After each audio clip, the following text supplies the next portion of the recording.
За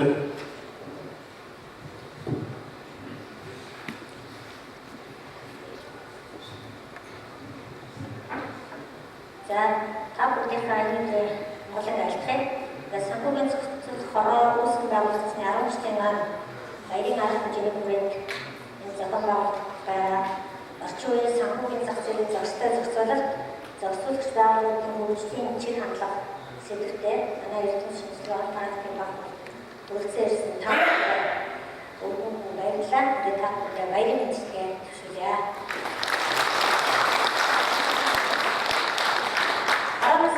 Энэ баг хурлыг зохион байгуулалт болоо. Хэдүүсээ гарахгүй л үү зүүн. Бид 10 жилийн өмнө санхүүгийн зохицол хороо анх бий болж байгаад тухайн үед манай зах зээл дээр үйл ажиллагаа хийж ирсэн санхүүгийн байгууллагууд бүгд тэр байгууллагуудын арга барилыг аж ахуйн нэгжлэгийг хөгжүүлсэн санхүүгийн үйлчлэгээ төрөл хэмжээ өнөөдөр 10 жилийн дараагийнхтай харьцуулшгүй өөр болжээ.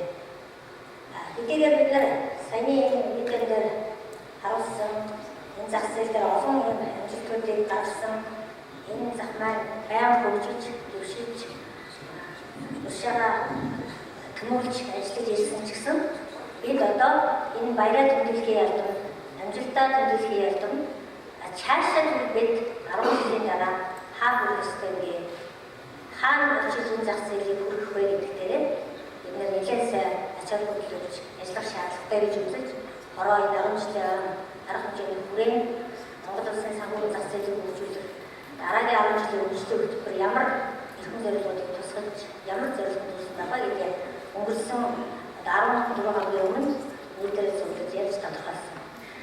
Энэ зорилгыг хэрэгжүүлэхийн тулд зохицуулагч байгууллагуудын хувьд одоо яаж ажиллах вэ? Өнөөдрийн зах зээлийн хөгжлийн чиг хандлага бүрэн батлагдсан. Дэлхийн нийтийн чиг хандлага, Монгол улсын зах зээлийн чиг хандлага онцлог ямар бүтцэд ямар өөрчлөлт орж байгаа энэ хөрөнгөний урсгалч нь яаж явж байна вэ? Бид нартай санхүүгийн байгууллагад ажиллаад байгаа бидэнтэй зэрэгцээ санхүүгийн бус байгууллагууд санхүүгийн ажил үйлчлэгээ өрнөөр хийх боломж олгогдсон. Энэ зах зээл дээр тэр байгууллагуудын үйл ажиллагааны эрсдэл маш их дөрвөн үүсэх хэмжээний нөлөө үүссэн ийм орчин дэлхий дээр манай Монголд байна. Тийм учраас бид нар 10 жилийн өмнө хоёр зохицуулалт байгууллага байх хэрэгтэй байна. Байгууллагын үйл ажиллагааны чиглэсэн зохицуулалтын арга хэмжээг хэрэгжүүлж, уялдуулж хөгжүүлэх шаардлагатай байна гэдэг шийдлээ гаргаж биднийг бие даасан байгууллагууд явуулж ирсэн бол өнөөдрийн нөхцөл ямар байдал болж байна вэ? Эдгээр ярилцах гэж бодлыг зохион байгуулж байна.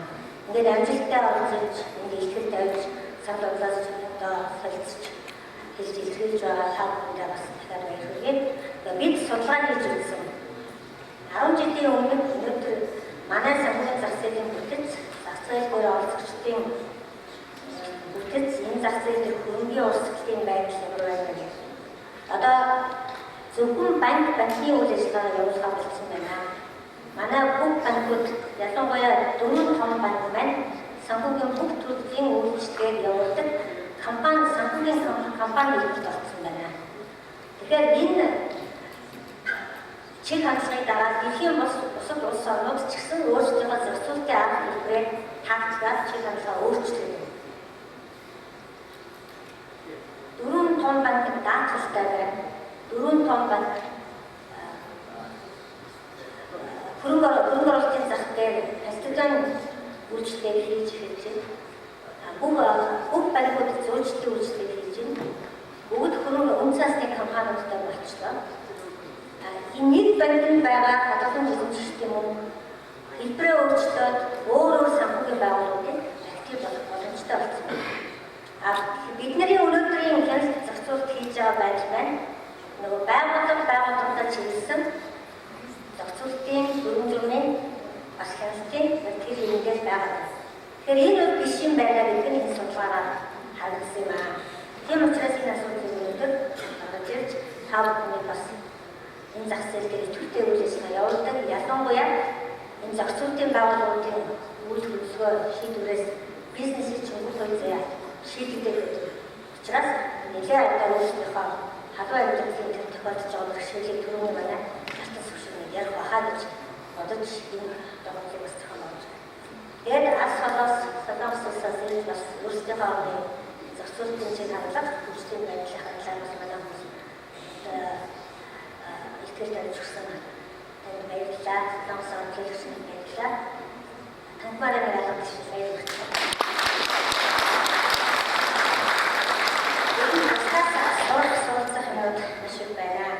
Зохицуулалтын проблемууд байна. Хадгаламж явна гэдэг бол нэг л төрлийн санхүүгийн үйлчлэгээ. Тэгэхээр хадгаламж гэдгийг банк гэдэг институт ихээр төрийн хамгаалалт гэдэг датаглаас сугаад одоо дата тогтдог дата санхүүгийн дата хадгаламжийн датагийн тавраас гэдэг тусдаа хамгаалалтын механизмтай татвараас чөлөөлөгддөг байхад хадгаламж зээлийн хоршоог бас адилхан санхүүгийн үйлчлэлийн байгууллагын хадгаламж өнөөдөр дата гэдэг хамгаалалтын институтс байхгүй их мэдээ нэг төрлийн үйлчлэгээд ялгаатай зохицуулалт бас байна. Энэ бол өөрөө зохицуулалтын уялдаа холбоо зохицуулалтын бодлогын нэгдмэл байдлыг байхгүй байгаа бас хэлж харж байгаа. Хоёрдугаар үйл ажиллагааны чиглэсэн бас байгууллага чиглэсэн зохицуулалт байна гэж ярьсан. Хөрөнгөний урсгалын чиглэлд хөрөнгөний урсгалын хуваарлтын байдалд тэрний эрсдлийг тооцсон зохицуулалт тусмаг байна гэж ярьсан. Энд яагаад ийм зүйл байна гэхээр бид нар хянс шалгалтын нэгдсэн дата алга. Байгууллага бол өөрөөрөө хэлсэн шалгасан датаг өөрөөрөө ашигладаг. Санхүүгийн нэгдлийн хэлбэрт орсон санхүүгийн байгууллагуудыг хянахад нэг зохицуулагч байгууллагад нөгөө зохицуулагч байгууллагуудыг хяндаг бүх хянс шалгалтын материал үзэх боломж хэмс байна. Зохицуулагчийн хүрээнд хэмс байна. Техникийн хувьд бүрдүүлсэн дата мэдээлэл сангийн хувьд байна. Ийм учраас бид нар хянас шалгалтын хэрэгцээ нэгдлийн гишүүнийг шалгаад нэг үйл ажиллагааны шалгаад энэ сэтгвэр гэж дүгнэж биш нэгдлийн гишүүдийн хүрээнд нэгдсэн тайлбар тооцоо мэдээлэлээр үндэслэж эрсдэлтэй тооцоож чадах юм бол одоо хянас шалгалтын зөв үнэн зөв найдвартай болж энэ зах зээлд оролцогчдод итгэл итгэлийн ихний биелэх байхаа гэж бодоод байна. Тийм учраас энэ дэлхийн улс төрч нь ямар арга хэлбэрээр хянас шалгалтын зохицуулалтыг хэрэгжүүлэх юм бэ? Үдээсэн дөрвөн үндсэн чиглэлээр хяналтын зохицуулалтаа хийж байна. Нэгдүгээр байгууллагын хэлбэр суурилсан арга хэлбэр буюу institutional approach гэж байна. Тэр бол яг одоо саний миний хэлдэг нэг тухайсан байгууллагын үйл ажиллагааг аль нэг зохицуулагч хянаж зохицуулахыг хийж байна. Хоёрдугаар хэлбэр буюу үйл ажиллагааг суурилсан арга хэлбэр буюу functional approach гэж юм хангалттай хянаж зохицуулдаг чинь энэ бол яг хөрөнгөний урсгал үйл ажиллагааг зах зээл дээр хэрэгслүү бүтээгдэхүүний хяндаг хяналт байна. Гуравдугаар хэлбэр бол нэгдмэл буюу integrated approach аль алийг бүх нэг байгууллага бүх санхүүгийн байгууллагуудаа бүх санхүүгийн ажил үйлчилгээ зах зээлээ нэгдсэн байдлаар хянах ийм зохицуулах ийм хандлага байна. Дөрөвдүгээрх нь бол хоёр өндөр төлөвтэй гэж одоо twin peak-тэй хоёр зохицуулагчийн хэлбэр арга хэлбэр байна. Тэгэхээр аль ч улс бид ямар зохицуулалтын механизм зохицуулалтын байгууллагыг ажилуулахыг шийдэхийн өмнө дөрвөн үндсэн зүйлээр анхаарах юм байна. Зах зээл дээр байж байгаа байгууллагуудынхаа бүтэц конгломерат буюу нэг санхүүгийн байгууллага бүх төрлийн санхүүгийн ажил үйлчлэгийг хийгээд байна уу? Эсвэл хэд хэдэн одоо санхүүгийн компани хэлбэр хэд хэдэн компаниуд дагуулсан үйлчлэгээр хийж нэгдэл үүсгээд байна уу? Эдгээр нэгдүгээр хэсгээр хатдаг. Түрүүний манай судалгаагаар бол манайх нэгдлийн хэлбэр конгломерат хэлбэр хоёр нь бол 50% адилхан болж байна. Нөгөөх нь төв банкны энэ зах зээл дээр үүсгэж байгаа үүрэг хэр зэрэг байна гэдэгс хамаардаг байна. 94% нь банкны санхүүгийн салбарын актив, 4% нь бусад санхүүгийн байгууллагын активийн зах явж байна гэж байна. Тэгэхээр ойлгомжтой төв банкны санхүүгийн зах зээлийн зохицуулагчийн үүргүүд мэдээж 94% байна. Тэгэхээр энэ байдлаар бид бас хараад үзэх хэрэгтэй болж байна. Хоёрдугаар эдийн засагт гүйцэтгэж байгаа энэ зах зээлийн хэмжээ цаг үе ямар байгаад их харах юм байна. Түрүүний форумын үеэр бид ярьжсэн манай эдийн засагт бид 4% одоо нийтдээ дотоодын нийтдээ 4% л банкныхаа салбартаа ороод нийлээд эзэлж байгаа. Тэгэхээр бидний дараагийн 10 жилийн зорилго юу байх вэ гэхээр бид 10 жилийн дараа дотоодынхаа нийтдээ түүний 10% энэ салбараас хийжээ гэсэн ийм том зорилго тавьсан байна. Яаж тэнцвэртэй санхүүгийн зах зээлийг хөгжүүлье. Тэнцвэртэй санхүүгийн зах зээл гэдэг нь юу вэ гэхээр банк чи юм уу гэж ерөөсөө хэлэхгүй шүү. Хөгжсөн институтуудынхаа үйл ажиллагааг дэмжиж харилцагчийг ингээд эдүкэйт гэж ийм гэдэг боловсруулах шинэ санхүүгийн хэрэгслүүдийг гаргах замаар нөгөө зах зээлүүдийнхээ орон зайд энэ хэлбэрээр бид дараагийнхаа өөрсдийнхөө бодлогын үйл ажиллагааны чиглэл авах хэрэгтэй гэж үзэж байна. Түрүүчийн Солонгосын манай албан замын даатгалын орнуудаар ажиллаж байгаа даатгалын профессор мэргэжилтэд хэлжсэн. Солонгосын санхүүгийн зах зээл дээр 37%-ийг даатгалын компани эзэлдэг юм аа. Бодоод үзсэн чинь энэ банкныхаа салбараас илүү байна. Тэгэхээр бүрэнгийн зах зээл дээр даатгалын компаниудын гүйцэтгэдэг үр өгөөд маш их. Маш олон төрлийн үнэт асуудлыг даатгалын компани даатгалж байна. Одоо манай энэ антогслагч төрлийн сүлжин урт хугацааны амьдралын даатгалын хэлбэр хүчгүй байна гэдэг. Гэтэл ипотекийн даатгалын хэлбэр зайлшгүй шаардлагатай болчиход үүсэж байгаа. Арилжааны даатгалын компаниуд нэг жилээр сонгоод явж байгаа. Гэтэл Солонгос улсад энэ даатгалын компаниуд тэр бүхрүүгээр бодлогосон үнэсээс нэг даатгалыг хийгээд маш амжилттай зах зээлд хөгжүүлж чадсан байна. Зах зээл дээр гарч ирж байгаа эрсдлүүд хаанаас гарч ирж болохгүй. Төлбөр тооцооны нэгдсэн үндэсний системийг хийж барахгүй.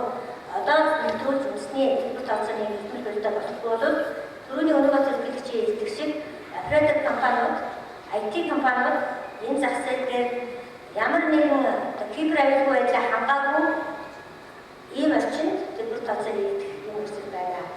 Тэгэхээр энэ дээр бид нар хараад үзээд байхад энэ учир шалтгаанаас бид нар integrated supervision approach руу явах болсон юм биш үү гэдэг ийм асуудал гарч ирээд байна. Тийм учраас санхүүгийн зохицуулах форумын хувьд өнөөдөр цаашдаа санхүүгийнхаа зах зээлийг тэнцвэртэй хөгжүүлэх, өсөлтөд өсөлтүүц хэмжээнд өсөлтийнхаа бусад орны жишээ богино хугацаанд хүргье гэж байвал хяналт зохицуулалтынхаа өнөөдрийн энэ байгаа арга хэлбэрээр өөрчлөх зайлшгүй шаардлагатай болсон юм байна. Санаа төвшүүлж байна. За энэ ямар утгаар вэ? Энэ салбартын нэгдмэл байдлаас ихээр хүмүүс автоматар ойлгочтой. Эсвэл энэ салбартыг дүгнэлт авах чинь эсвэл энэ салбартыг санхүү зохицуулахаар авах. Энэ бол байгууллагуудын амбиц биш. Энийг бол хоёр утгаараа ойлгох хэрэгтэй. Нэгдүгээр нийт зах зээлд оролцож байгаа бүх санхүүгийн зөвлөлтөд үзүүлж байгаа байгууллагуудаа зөвлөлт үзүүлдэгч гэсэн байгууллагуудаа компанийн нэгдмэл байдлаар хянаж чадах. Тэр арга шийдэх хэрэгтэй байна.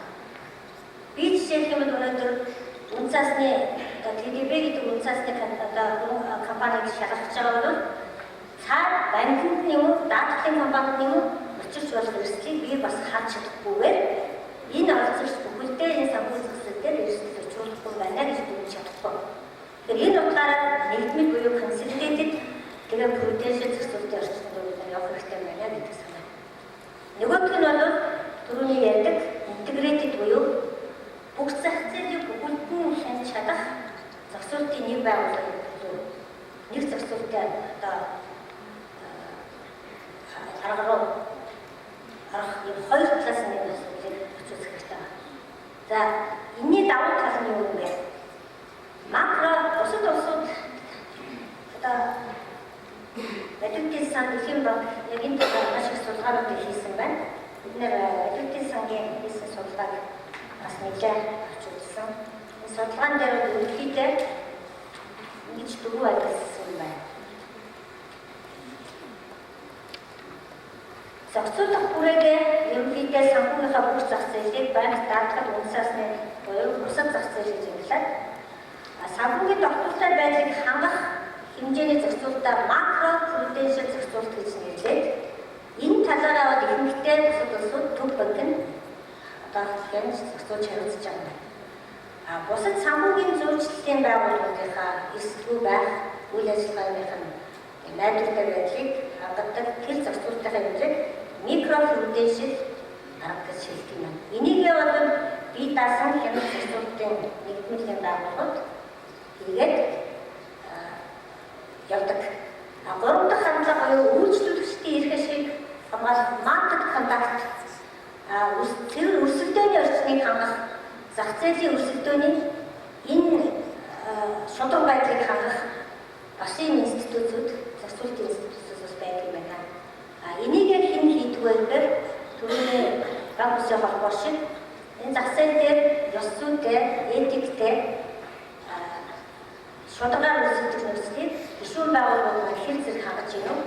Энэ этик ёс зүйн шаардлагыг хэр зэрэг үзүүлж чадж байна вэ гэдгийг хэмжээдэг өөрийгөө зохицуулах буюу тэр олон нийтийн байгууллагуудын оролцоотой маргаан туслах газрууд эсвэл зах зээлийн омбудсманы институтууд хийдэг. Тэгэхээр бид энэ одоо механизмуудыг бас хэрэгжиж ирэх хууль тогтоомжтой бий болох шаардлагатай болсон юм байна гэж үзэж байгаа.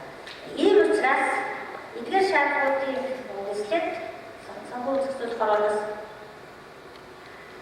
санхүүгийн зах зээлийн зохистой хяналт зохицуулалтын тухай хуулийг ерөнхий юм хуулийн төслийг боловсрууллаа. Энэ бол яг саяны энэ макро микро зах зээлийн маркет контактынхаа бүх зохицуулалтын хяналтыг одоо агуулж зохицуулах гэж оролдсон. Энэ дотроо аль зохицуулалтаа хэн хийх вэ гэдэг нь бол мэдээж хууль тогтоох байгууллагын шийдэх асуудал байна. Тэгээд энэ асуудлыг та нарыг бас энэ талаар нээлттэй яриа өгөхөөсэй гэж